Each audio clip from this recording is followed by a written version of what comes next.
good vibes.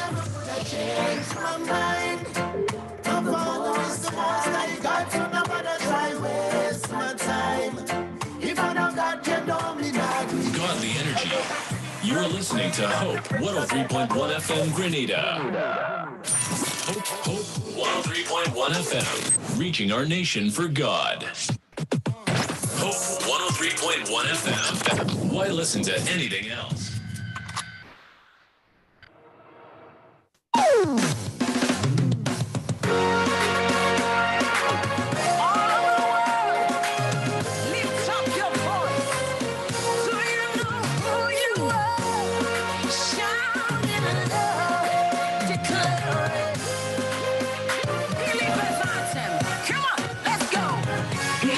Chosen generation, we've been called for to show His excellence.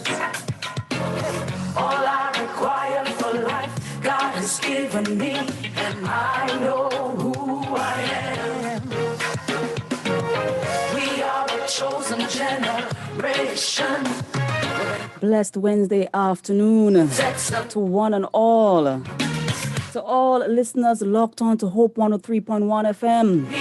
It's a delight to be in the land of the living. We can rejoice and know that it's the day that the Lord has made.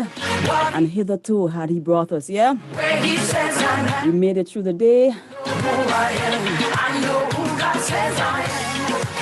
And wherever you're locked on for or from, we're here for another session of Leadership Plus,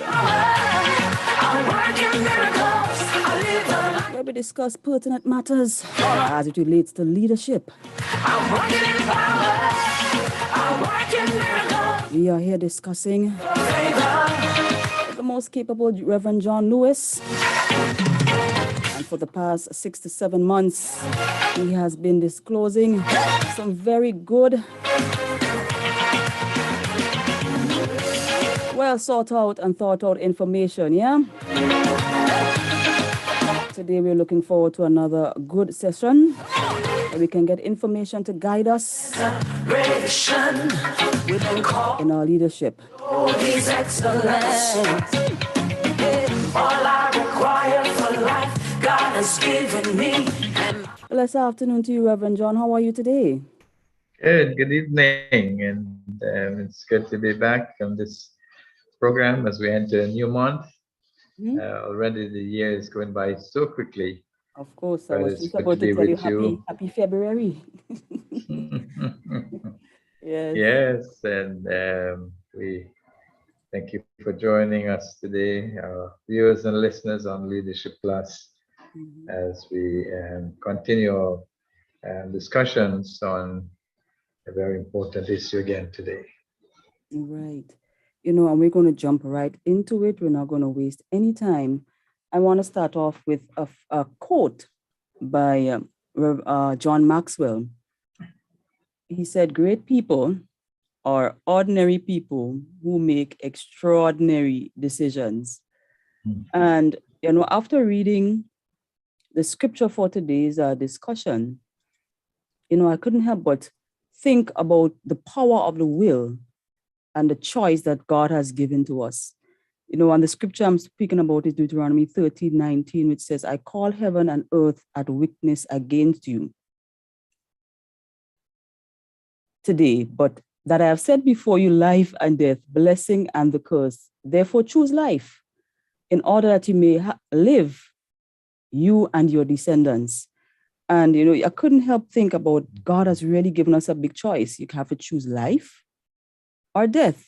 And quite frankly, the best choice any person could make is to give his life to Christ, because had not Jesus come, we would have had no light, no hope, no grace, no favor, basically outside the Commonwealth of Israel. And we thank God for giving us the choice. We choose Him. And outside of Christ is a terrible place to be, right? But we thank God for Jesus. Today we're discussing, you know, under the topic, your decision determines your destiny. And when we look at today's environment, we know that leaders are called upon to make accurate decisions because so much is at stake, you know, the safety of others and so forth and the like. Reverend John, how does one decisions impact his destiny? And of the approximate 35,000 decisions we make as humans per day, how can one develop the aptitude to make the right decision or the right choice? Thank you. So it says here that effective leadership requires making wise decisions. Mm-hmm. And our time today will focus on conclusions about our choices, because the choices that we make, the decisions that we make, determines our destiny. So there are two fundamental truths as we begin our time together. One, God is sovereign. He reigns providentially over the earth and its history. And secondly, he has allowed us to choose whether we cooperate with him in our leadership or not. So there's the fact that God has given us the power of choice. And there are some conclusions that we want to look at. First of all, leaders bring people to a point of decision. I remember many years ago, there was a broadcast by the Billy Graham organization. It was called The Hour of Decision. And he sought to bring people to a point of decision regarding their life and making choices that will determine whether they live eternally in his context. So that's the role of leaders in terms of bringing people to make these wise decisions. And so that's a lot of responsibility on any leader that brings people to decisions to ensure that the decisions that are made are correct, that they have the right information in order to make an informed decision. And in some area, we may not have necessarily a choice. Sometimes choices are being made for us, but in some areas, we do have a choice. We are responsible to make the right choices. And sometimes we want to pass those choices on to others and ask people to make those choices for us because we do not want to take the responsibility for our choices. And we see that if you have children growing up, that they normally want you to make the choices for them or decisions for them. And if we are not careful and we constantly take in those decisions, we're not allowing children to grow up with a sense of responsibility and allow them, though that is difficult, that they will, on both ends, wise choices has good consequences, or choices have consequences that are not very good. Then the sooner we make right choices, the better.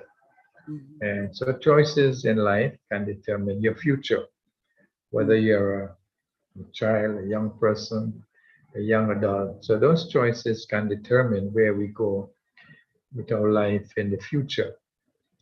So it's always wise to get informed decisions with the advice and recommendations of others, so that we not get caught into a spiral of wrong decisions. And leaders make choices first. So we do not procrastinate in making the wise choice or the wise decisions. Some tend to procrastinate in making decisions. Sometimes it's a hard choice, a tough decision that you have to make about your life, about your future. And because it's a hard decision to make, we tend to prolong the decision. But the leader's choice influence others. So what we do not only affect our own lives, but the lives of others that see to follow us. So those are some of the 7 conclusions about choices and how they impact on us in terms of how they determine our destiny, determine the purpose we would fulfill in our lives. And you would see those choices in the lives of persons who have determined that they will make the right ones and and choose right things, as against those who determine that they have to make some other kinds of choices and lead them to a path that is not fulfilling, and leave them sometimes in difficult circumstances and situations. So that's the responsibility of a good leader, to take his people, to take her people in a path that would provide the correct information, the insights that will protect them and prevent them from making decisions that are detrimental to their life and to their future.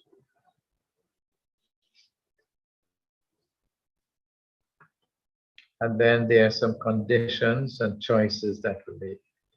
In our early years, our life is determined mainly by our conditions.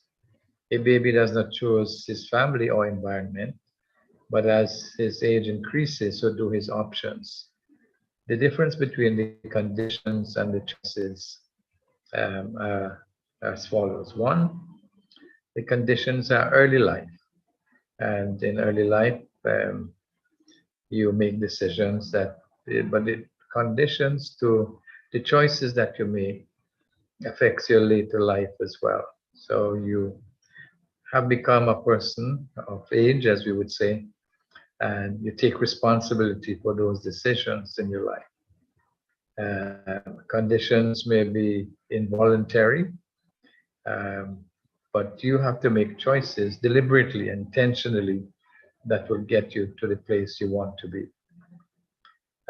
In the conditions in which we exist, others may choose for us, but as we mature, we make those choices, and we tend to react to the conditions and the circumstances.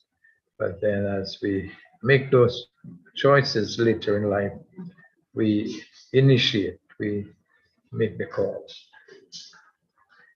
And so there are 6 phases of decision making, 6 phases that we'll walk through. Once you recognize that good decision making is part of the territory of being a good leader, you should experience at least 6 phases in the decision making process. So, one is what is called foundation phase. What is the history? This is where you study to understand what has gone on before you arrive and what is underneath the structure for which you're trying to make decisions. What have been the struggles in this organizations, within this church, within this company? What have been the victories? What is the organizational culture? Why is it this way? What are the people's goals and expectations? So there's the foundational stage. And that's going to take time to do some research, do a background study of the organization, of the history of a church. Sometimes there are issues that prolong over years within a church, within an organization, within a company, even within families. And we do not look back and to discover what may be some of the reasons why these challenges pursue us, and so how we want to engage in those decision making. Yeah, history. And it talks. Go ahead. Sorry, go ahead. Right. So, what have been the struggles? What have been the victories?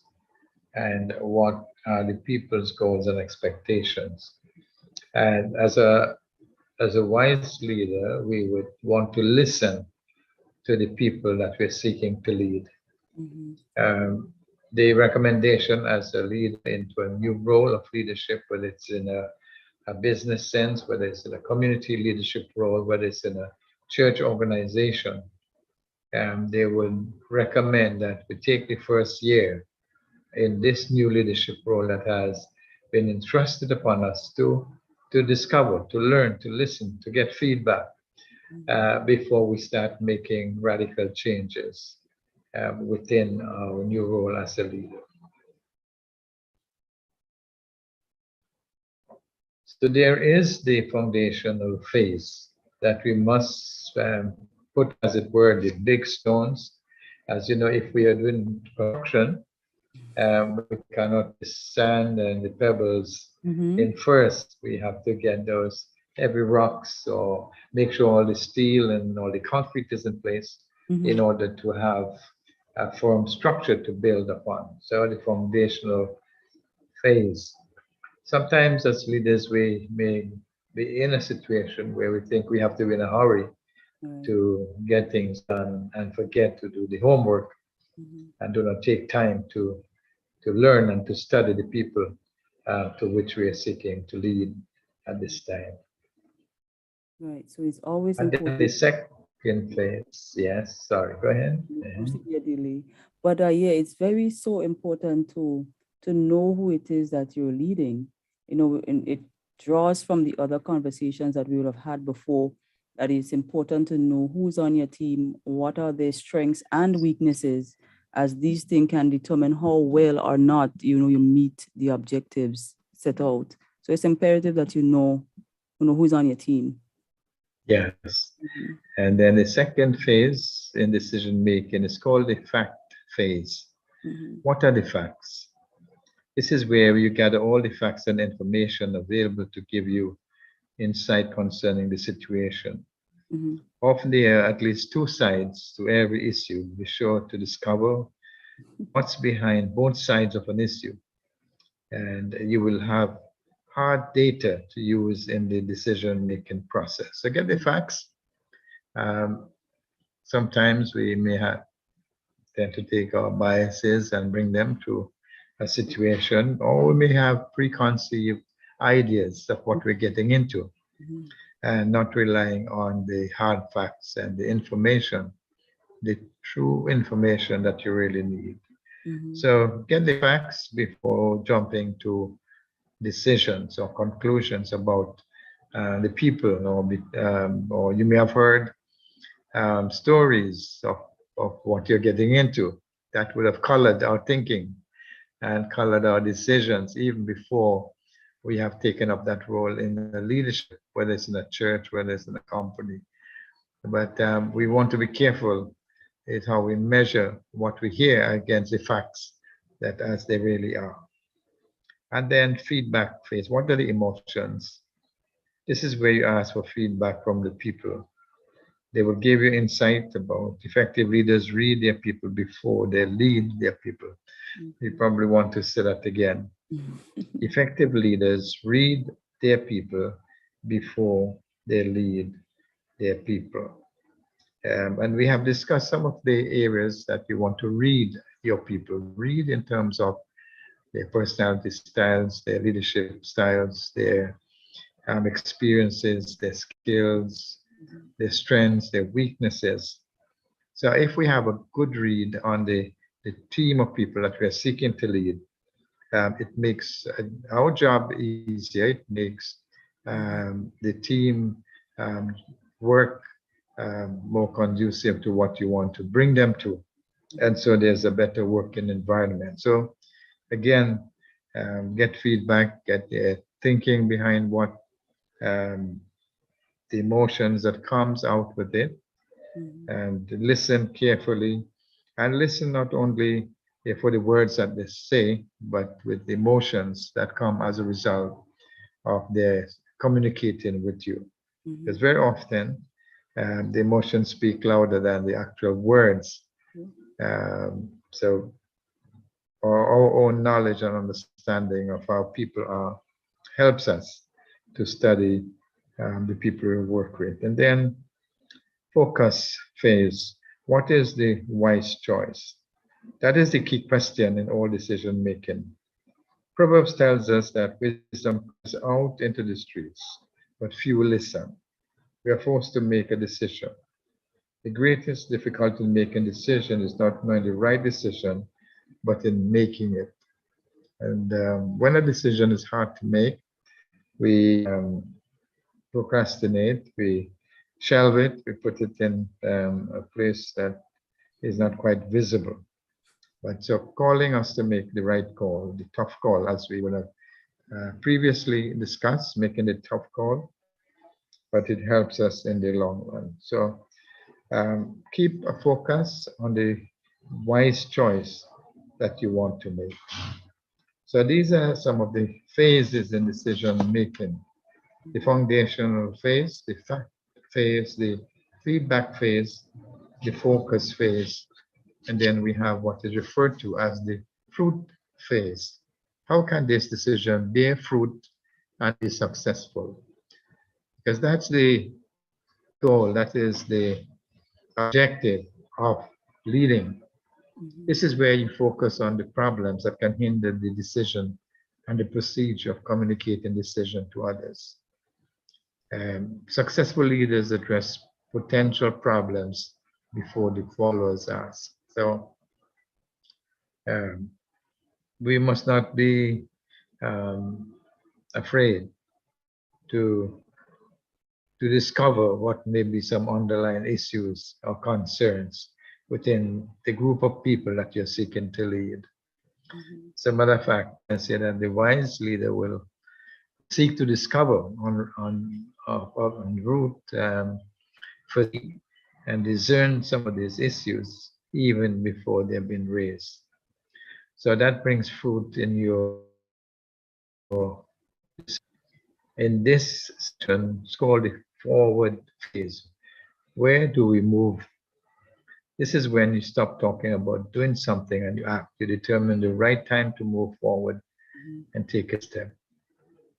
So these are 6 pointers in terms of how it guides us from the initial stages, the foundational stages, bring us to a fruitful stage of decision making, and it then propels us to move forward and to take us to where we want to go. Once we have scrutinized, examined, evaluated these initial stages and phases in decision making. Right. And so far we can see that decision affect lives, because the leader has to, of course, find facts, understand the people that are involved, look at the history. So we are seeing so far that decision affects lives. So could you answer these 4 questions for us? The wrong decision at the right time equals? A disaster. A disaster. The wrong decision at the wrong time is a disaster. Yeah. And the wrong decision at the right time equals? A mistake. Yes, if you wait too long, or if you do not time the decision, or make a bad decision, even the timing may be right, that's a mistake. Right. And the right decision at the wrong time equals? It's unacceptable, because the timing is out of whack, and it is not relevant to the time issue that you're dealing with. And the right decision at the right time equals? It leads to success. Yes. Yes, And that's what everyone wants. Right. So the decision is a correct decision. The timing is right to make that decision, and it lends itself to success and fruitfulness in the decision making process. Right. Yes. And as I mentioned earlier, the approximate amount of decision a human makes per day is 35,000. And that's a lot. All different type of things we make. Should I wipe my eyes? Should I not? Should I touch my face? Should I not? It's probably multiplied with this pandemic. We have so much more decisions to make. Absolutely. But there is a process to make decisions that will lend to success. We're making the right decision at the right time. So, Reverend John, could you take us through the process for decision making? Right. So from the book of James in chapter 1, verse 8, if you're taking notes, there's a 3-step process for making decisions. James tells us what to do if we lack wisdom, yet face an important choice. Here are his 3 steps. So he says the first step is contemplation. We can find joy in the midst of problems only when we recognize their purpose and results. Leaders must think correctly about problems. They must see them from God's perspective, and as they go stronger through them. So it has to be reflection. And that's where thinking and reflection and reading and study, discussion um, helps us to understand the issue that is at stake. So it involves patience in the process of decision making, especially decisions that will impact not only your life, but impact your organization. And as a national leader, as government, it may impact the entire nation. Yeah. And so it calls for reflection, it calls for evaluation, it calls for finding out the facts. And so that's the first point that is made in James. And then secondly, supplication often refers to as prayer. God gives us struggles that we will lack nothing in the end. James says, however, if we lack wisdom, we should ask God for it. It is no sign of weakness for a leader to pray for wisdom when facing problems or big decisions. So that's the second S, the supplication, that of intercession, that is of seeking God's wisdom. And ultimately, all wisdom comes from God. Yeah. And so James says to ask of him, ask God who gives generously, he gives lavishly his wisdom. And sometimes we are reluctant even to come before God to seek wisdom from him. And sometimes we go outside of the supplication process to find help from others who may not be able to guide us right or give us sound judgment or wisdom. But James says if we lack wisdom, God is more than ready and available and willing to provide that wisdom that we need, especially in these turbulent times, in these times of change and uncertainty. He says that we can find true wisdom in the God who gives wisdom. It just jerk your memory back to when Solomon was asking, God, he says, all I need really is wisdom. Yeah. Wisdom from God. Yeah. So there is a contemplation process where we are quieted, we're reflective, and then there's time of supplication, seeking wisdom from God, and then the anticipation, expectancy. Once leaders gain perspective, the only thing left is to anticipate solution and express optimism. Yeah. So there is the contemplative process, the supplicatory process, and the anticipatory process. And when we take those steps as highlighted in the book of James, and so the question is, what is one decision you face that you feel you don't have the wisdom to make? And what is the one decision you face that you feel you don't have the wisdom to make? And all of us get to places like that, very uncertain about a particular decision we want to make. It's a career move, a career choice. There's a choice for jobs, for education, environment of your role in your job and your leadership. And so Reverend John, yeah, I remember David had, he had a big decision to make. They had come back from a war, and all their wives and possession and so was stolen and taken by the enemy. And David was a mighty man of war. He was equated to 10,000 soldiers. Him alone was equated to 10,000 men. He was that strong. But what I remember is that he did not depend on his physicality or his, war skills. He went up to God. God, should we go up? Should we go up? And God gave him the answer. So as mighty or as intelligent or as wise as we feel, it's always good to, make supplication and ask God, should I go up? Should I do? Should I not do? As you just pointed out in the last of 3 points. So, ladies and gentlemen, we are here discussing with Reverend John under the topic, your decisions determine your destiny.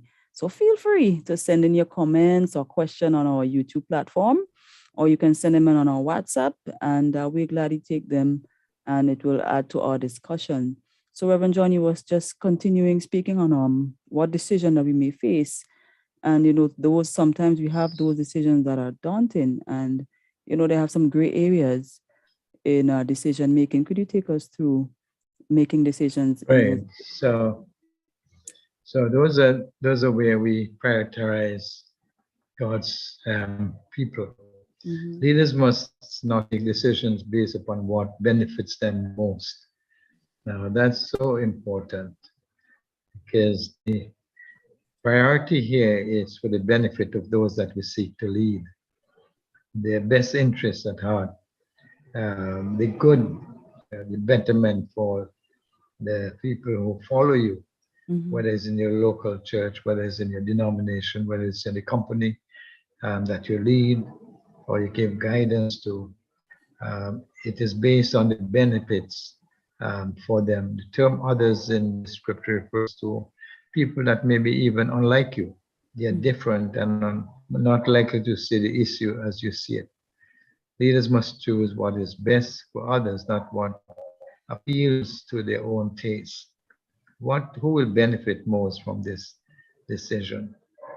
And sometimes even those who follow our leadership may not quite get it or quite understand why the leader would make a decision that looks so different to what they think that ought to be done.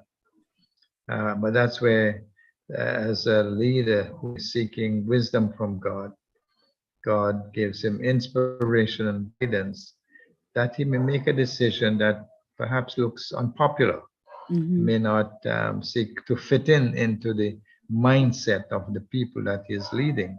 Mhm. And so we have to trust God's wisdom, and the followers have to trust God's guidance upon the leaders Prophet, yeah. and his judgment that comes as a result of Mhm. God appointing that person Mhm. as a leader. So it's for the good of others. The goal is that others would benefit from this decision. Yeah. It is not based on a self-interest decision. It's not based upon what it could mean or what could benefit the leader himself or herself, but what is the good of the people in terms of looking at all the factors that will enable a wise decision. And, and then, of course, we pursue God's glory. Does the decision glorify God or does it glorify somebody else? So all these decisions within the biblical context is to bring honor to God.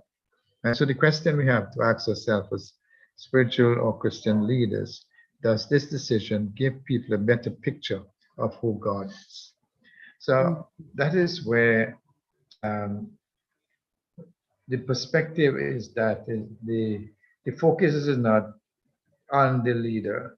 As a matter of fact, the leader understands uh, is a representation of God Yeah. within the Christian context. Mhm. And so he or she is an instrument that directs people to God who gives wisdom, who directs people. So the benefits of decisions, the success, the progress, the growth, the fruit, all comes back to a recognition that God is the one who gave us wisdom and gave us direction and guidance in order to bring us to a fruitful place, to a place we have um, grown, where we have become a better people, where we have exceeded our expectations in terms of a reliance upon God, and always deflecting the praise that may come to us, deflecting it back to God, who ultimately has given us the wisdom and direction and guidance in making this decision that has brought a better outcome and a successful outcome within a group of people, within an organization, even within the government of a country. Mhm. It brings me back to the So former. it is pursuing of God's glory. Yes. Yeah, it brings me back to the previous topic we discussed, the leader's heart, and it really Mhm. goes back to when, a leader must recognize that he's been given an opportunity. Well, I don't know if the opportunity is the right word, but we're leading God's heritage. It's God's people.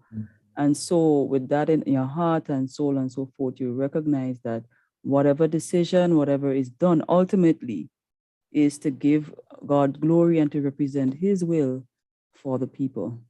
Yeah. And then also it is how do we um, perceive God's purpose?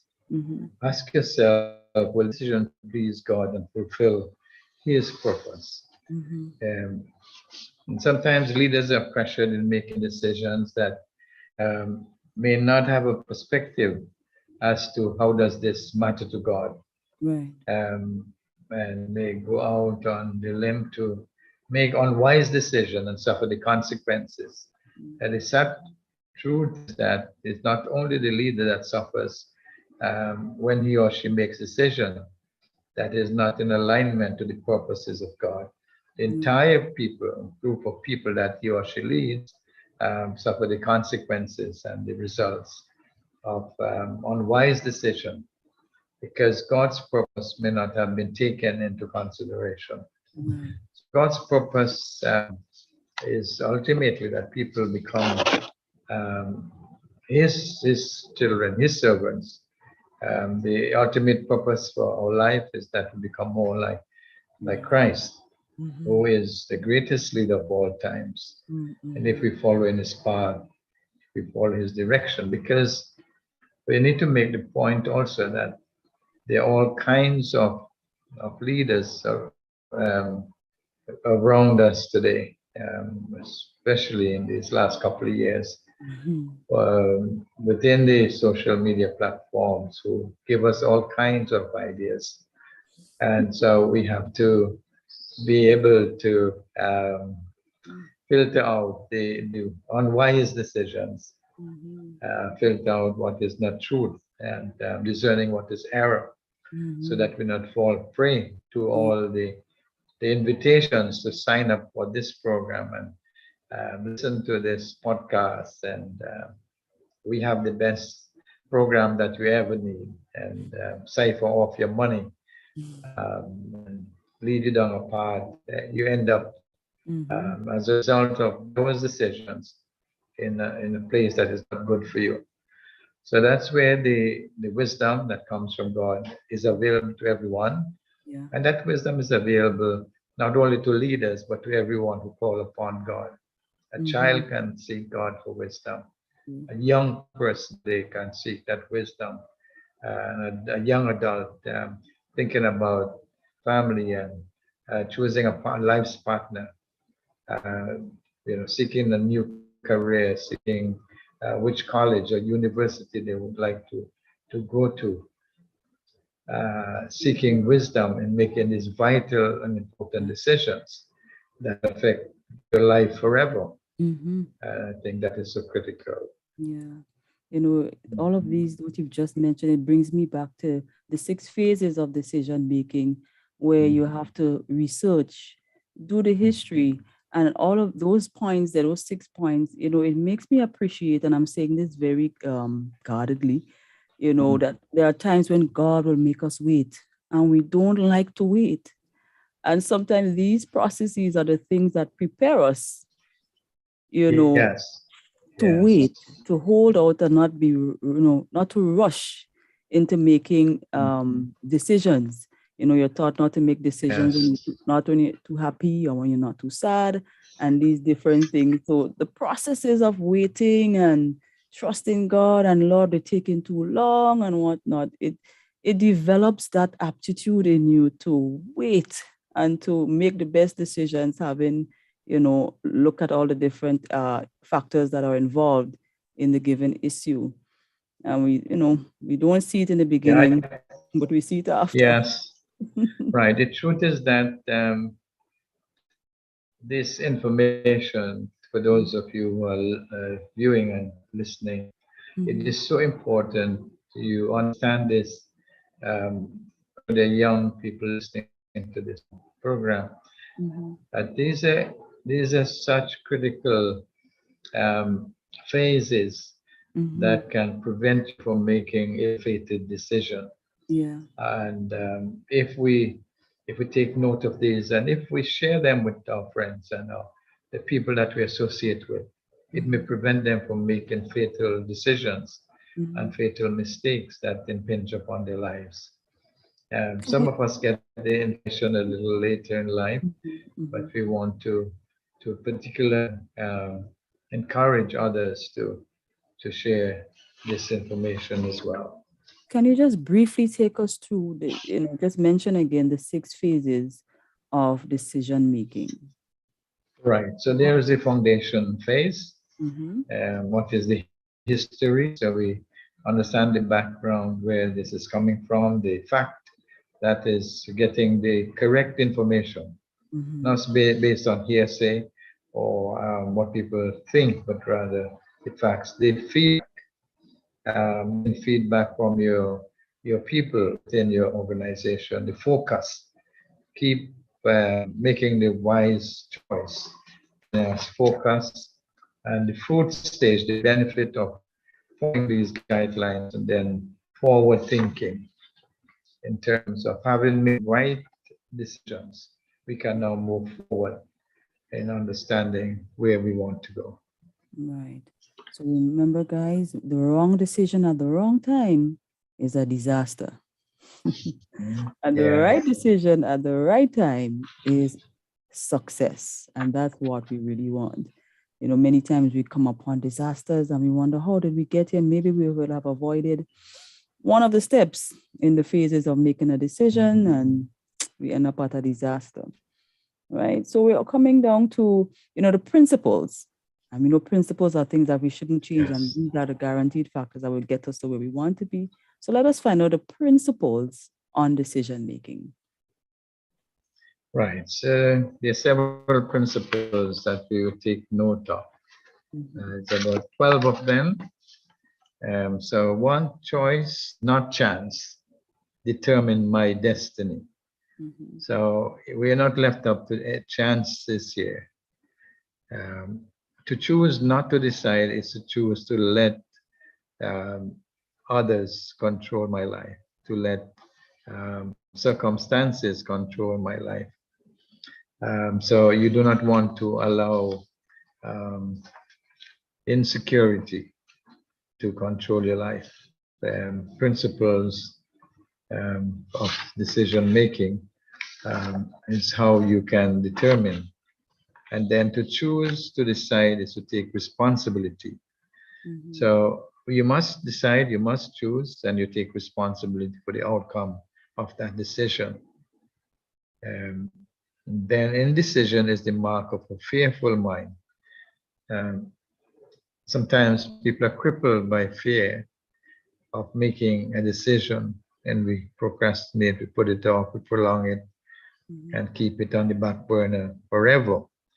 But it is the mark of someone who is maybe timid or afraid. But we can always go back to scripture that God has given us a safe mind. He's not given us fear, but a strong mind. Spirit of fear, but a power of love and a sound mind. Decisiveness is the mark of a leader. So we have to make the decision. We have to make the move, as it were. And we are decisive. Others can live without certainty, but they cannot live without clarity. So sometimes we do not get the full picture. The picture looks a little blurred, out of focus, but we must not make decisions when we are not clear on the facts. It might mean waiting or finding out more, getting the facts, getting more information, listening to the other sides of the story. And the leader who insists on perfect knowledge before he decides never decides. So there is a place for true judgment and not necessarily perfection. And then decisions release energy, insight, commitment, and support. Once we have made those decisions, our energy is released, we are committed to it, and we put all of our energy and efforts into the decisions. And it motivates us when we have made the right decision in terms of accomplishing a particular goal.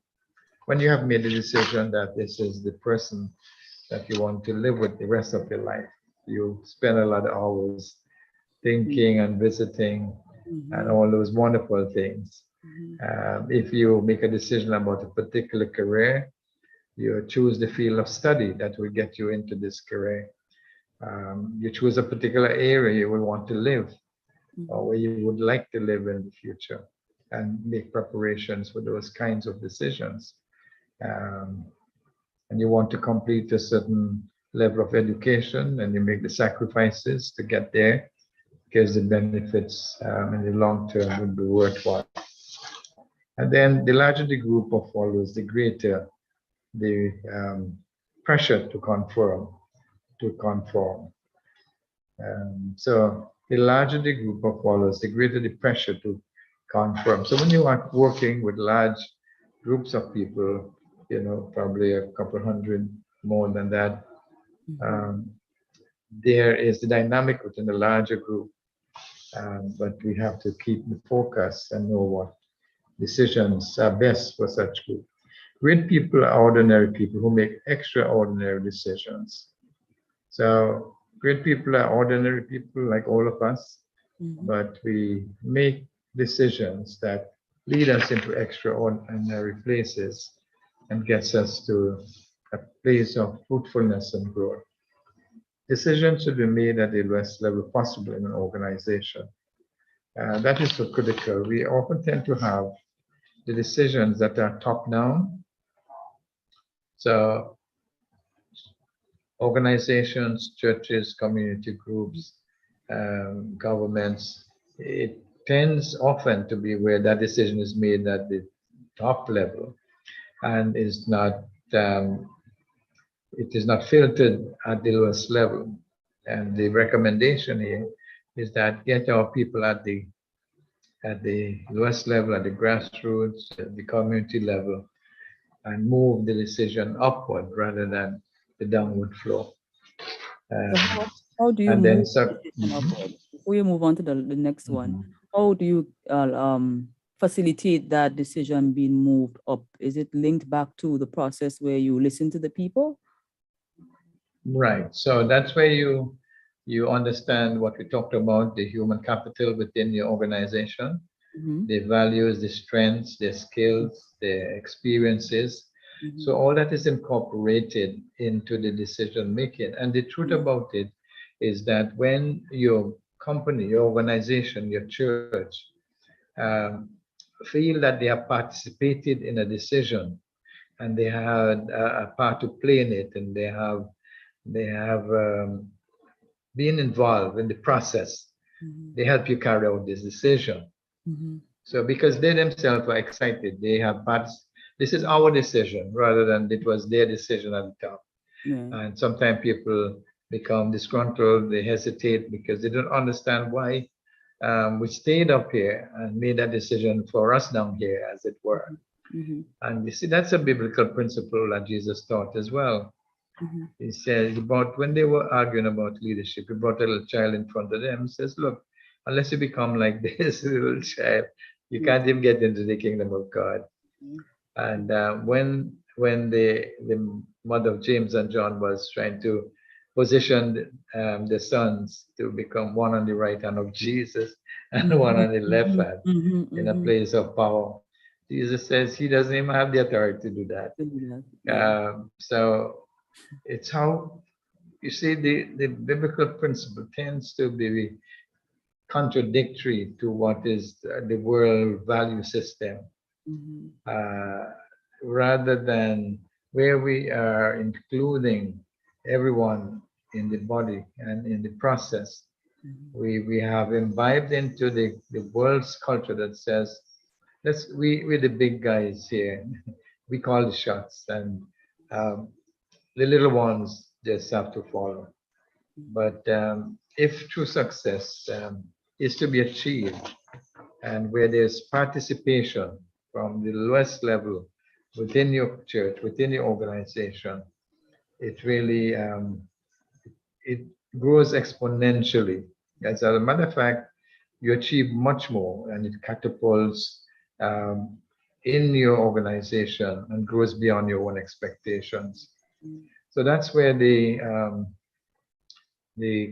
discussions, the participatory involvement, the what we would probably call the town hall meetings Mm-hmm. within a context, or Right. whether we call a general meeting.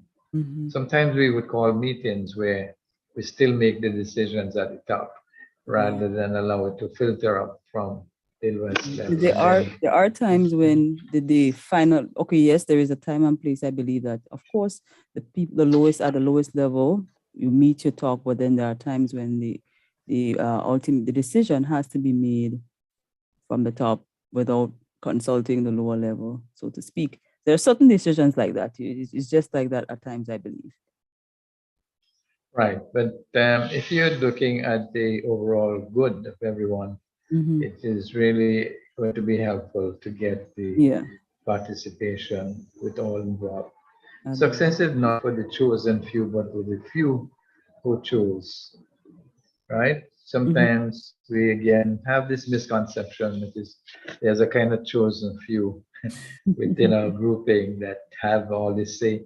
Mm-hmm. But you know, you see the principle that Jesus demonstrated was that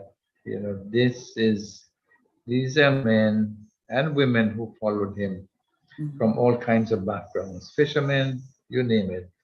Um, of course, he had a doctor with him, Luke, and Mm-hmm. so he had a variety of leaders. When you study the life of his men and women whom he chose, it was um, it was a mixed group of people Right. that actually changed the world and would continue to change our world today.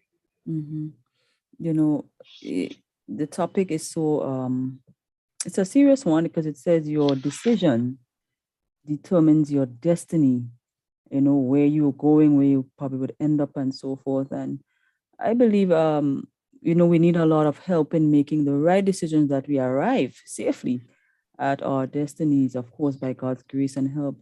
Reverend John, could you at this time just speak to the young person or anyone out there, encourage them on the importance of being patient when making decisions as they affect your destiny? Great. So wise decisions are not normally made overnight or suddenly. Mm-hmm. Um, and sometimes, as you suggested, we become impatient with the timeline that we have set up for ourselves about perhaps a career, about life's partner, about education, about livelihood, and where we want to be at a particular age of our life. Mm-hmm. And we become dissatisfied, discontented, because the perspective is limited to our own view of how we understand and see things, rather than seeking the wisdom that James talks about, that comes ultimately from God, who gives wisdom. But also God has put men and women of wisdom in our path to seek their counsel and seek their advice. And even today, you may be wrestling with some tough decisions of your life.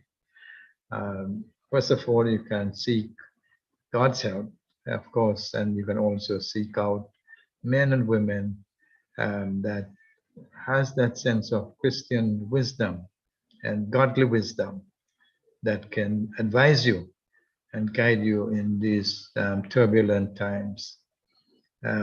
These are unusual, changing times, and more so than ever, we need God to guide us. We need His wisdom, and that is where this discussion today would lead us back. That when we have done our assignments, as it were, we have done our homework, We have done the background study. We have prepared ourselves.